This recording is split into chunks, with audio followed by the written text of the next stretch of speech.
Hi there, I'm Kotana, and I'm here to help. A little sign in here, that's your Wi-Fi there, and we'll have your PC ready for all plan you do. If you like me to stay quiet, you can just mute your PC. If you need an assistive screen reader, press the Windows control and enter the key at the same time to enable narrator. Okay, enough intro. Let's dig in.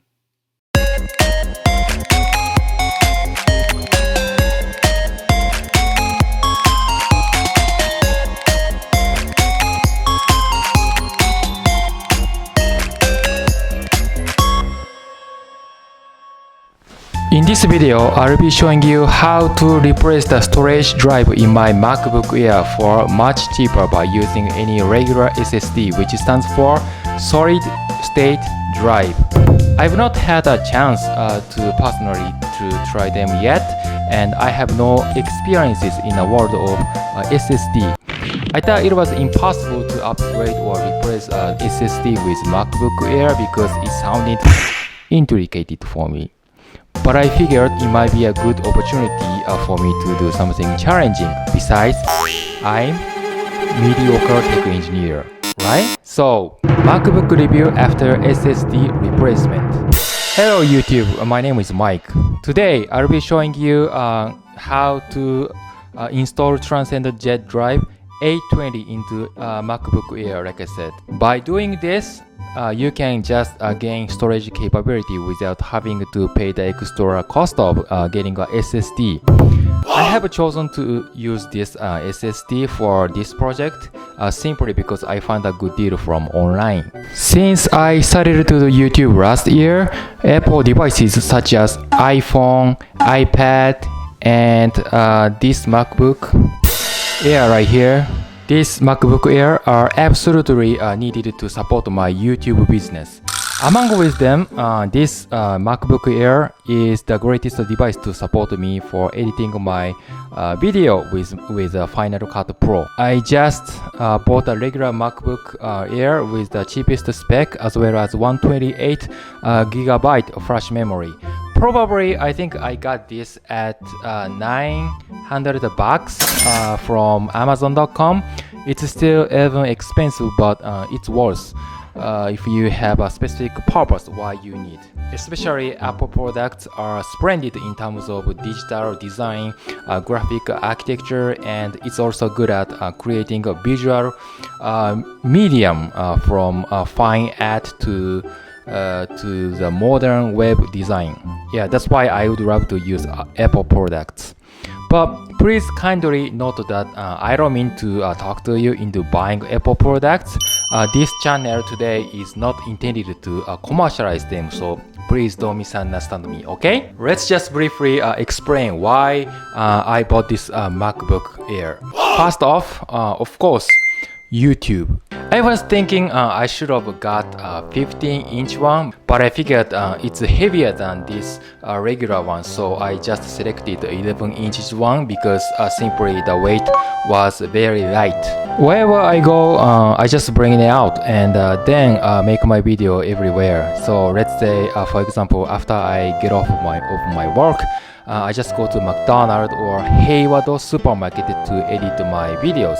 So that's very convenient for me. You can boot PC by pressing a power button, and it's super quick to run the operating system, so I thought without having to go through a Windows update, which isn't always a reliable method, or it is at least not the fastest method in my opinion at times. Mac OS would be safer platform to walk me through my YouTube job smoothly.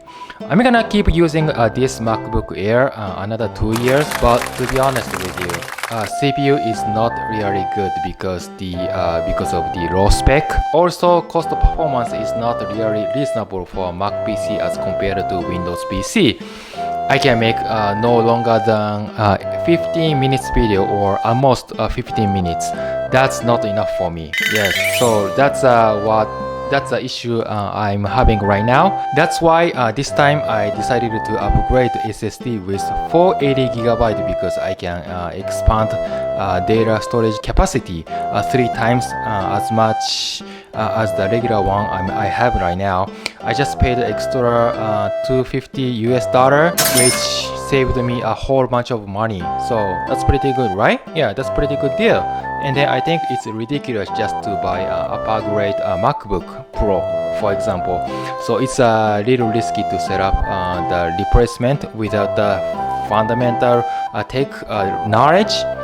But if I can do it, I think you can do it too. I believe you can do it. So why don't we just jump into it? Let's get started.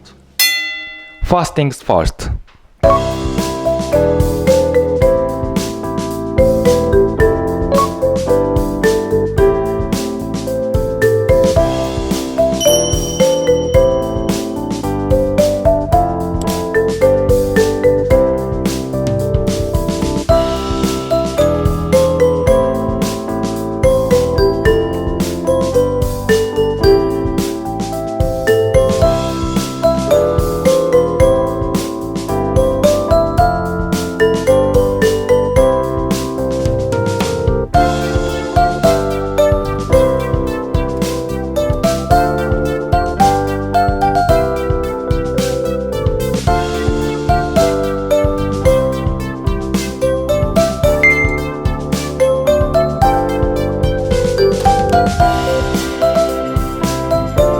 For this repair, you're gonna need P5 and T5 screwdriver. I have all the tools I need, and make sure you completely turn off your PC off and disconnect from any power source. Then flip the PC over so we can tackle the back panel. We're gonna unscrew the screws holding it in place there.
Alright, now that successfully the new SSD is installed, it's quite a bit faster, but I don't really notice any improvement on the overall speed of the computer.